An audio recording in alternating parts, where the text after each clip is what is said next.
Peace and blessings! Work schedule vlog. Ito naman yung time ko with my family dito sa Bali. So after ng work schedule ko, bumiyahe na ako papunta dito sa hotel ng stay namin for a couple of days. Ito na lang may Grab kaya hindi na ako nahirapang bumiyahe. Pagdating ko, kinausap ko yung reception kasi hindi nasundo yung family ko from their flight last night. Kaya nagpaumaga sila sa airport. Imaginein mo yun. So Daily Shades tip number 1, make sure na nakakaintindihan kayo ng kausap mo. Kapag may mga arrangement na ganito sa trip nyo, lalo na kapag ka sa ibang bansa. Hindi na ako magpo-focus doon, so let's continue. Maaga akong dumating kaya hindi pa ready yung room. During this time, nandito na rin sila. Hindi lang nila alam na makakasunod na ako kagad. So sabi ko, sige, surprise ko muna sila. In-anticipate ko kasi na hindi pa ako kagad makakasunod kasi ako nga yung punong abala doon sa work namin. Before the pandemic, bago pa daw tong hotel na to, laging dinadayo. Hindi siya 5-star hotel pero marami siyang amenities. Enough na for you to relax here in Bali. Kung gusto mong malaman kung saan to, just comment or message me. At dahil ilang araw nga kaming hindi nagkita ni Paris, miss na miss namin ang isa't isa. So here's the slow-mo with the cheesy background ng Endless Love.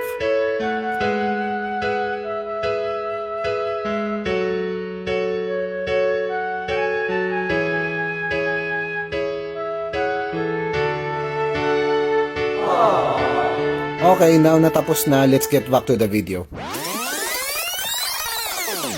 Malapit lang kami sa pool, so pumunta kami kaagad dito sa may pool area. Pag nandito ka sa Bali, gusto mo lang mag-relax. So itong mga upuan na to, meron silang mga umbrella na pwede mo magamit pag may araw. Higa ka lang maghapon, yung tipong walang gagawin. Tingin-tingin ka lang sa paligid, papakiramdaman mo yung hangin, magmuni-muni, and then watch the awesome view. Next area yung buffet. Sarap yung buffet nila dito, talagang Balinese style. Sa binayaran namin, kasama na kaagad siya. Kaya mura na talaga tong nakuha naming hotel. Dito naman sa side na to, yung pangbatang pool.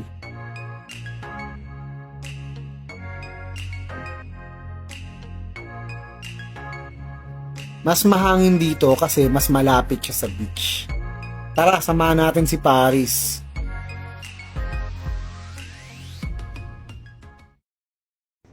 At ito na nga yung beach ng resort namin.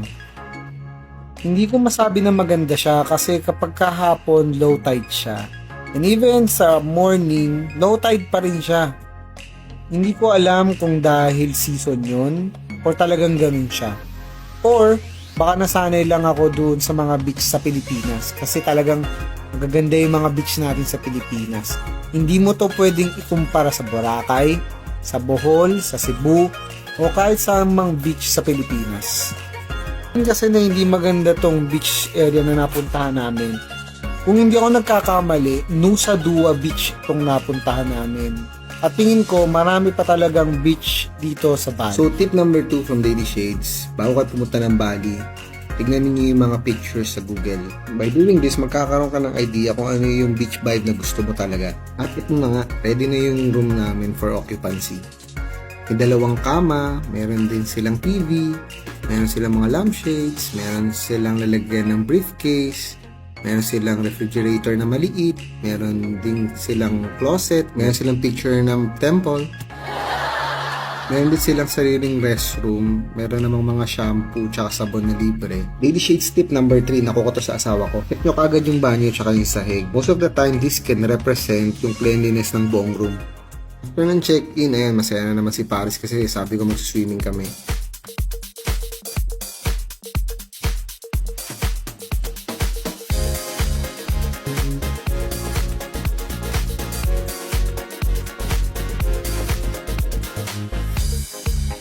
After nito, nag-dinner kami, lumabas kami. Sa Bali, mura naman yung mga pagkain, kaya wala kang dapat ikabahala.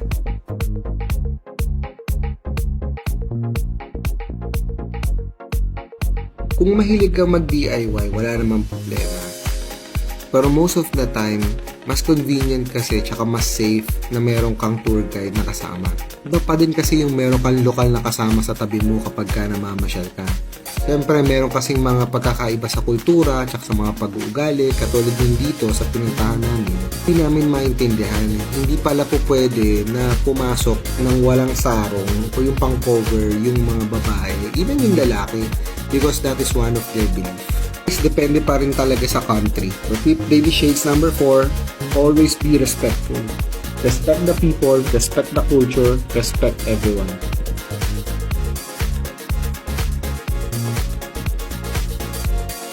Oo nga pala, most of the time dito sa mga shrine nila, pinagbabawal nila na pumasok yung mga babae na mayroong buwanang dalaw. In the next video, makikita ninyo yung mga iconic na temples. Most of the time, dito naman talaga yung itsura ng mga temples nila. So, watch and enjoy.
Sa Bali, meron silang tinatawag na coffee tasting. Baby Shades tip number 5. Muha na lang kayo ng sasakyan na mag-iikot sa inyo sa Bali. Identify ninyo lahat ng gusto ninyong puntahan. Hindi naman kasi lahat ng site or ng lugar ay merong bayad. Dito sa coffee plantation na to, ina-explain nila kung saan nanggagaling yung mga coffee nila. At ba merong ginseng, meron din silang mga tea. Hindi ko ito marirecommend sa mga bata. Definitely sa mga hindi coffee lovers. Kaya kung hindi ka umiinom ng coffee or may mga kasama kang bata, huwag ka na pumunta dito. Truth to be told, hindi ka mo talaga dapat pupunta dito. Nakita lang namin siya along the road, kaya naisip namin, why not?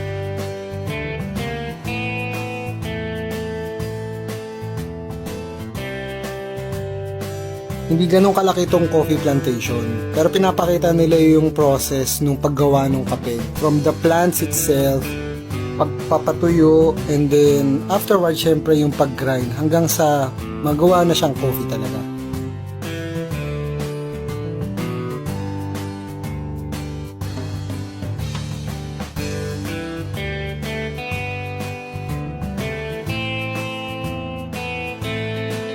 Siguro narinig na ninyo yung tinatawag na luwak coffee. Sabi nila, ito daw yung pinakamasarap na coffee. Alam ko sa Pilipinas, meron din tinatawag na ganun eh. Hindi lang ako sure kung luwak nga yung tawag. Dito sa plantation, makikita ninyo yung mga hayop na naglalabas nung pupu na ginagawang luwak coffee. So, alam ko ang tawag nila rin civet cat. So, nag-aalaga sila niyan. And then, syempre, yung poop na nakita ninyo, hindi pa yun. Dadaan pa siya sa process. And then, yun nga, tatawagin na siyang luwak coffee. Yung luwak na name ay mukhang luwak din sa Tagalog and at the same time, luwak din in a Balinese language. Sabi nung guide namin, after daw mailabas nung hayop yung poop, kailangan daw mapatuyo ka agad. Tapos merong specific way na kailangan yun yung gagawin para mag-grind yung coffee itself. Itong sinanay dito, matagal na raw niyang ginagawa yan. So imagine, araw-araw, yan lang ang ginagawa niya. Mag-roast ng coffee, and then mag-grind, pumulot ng poop, paulit-ulit. Imagine that.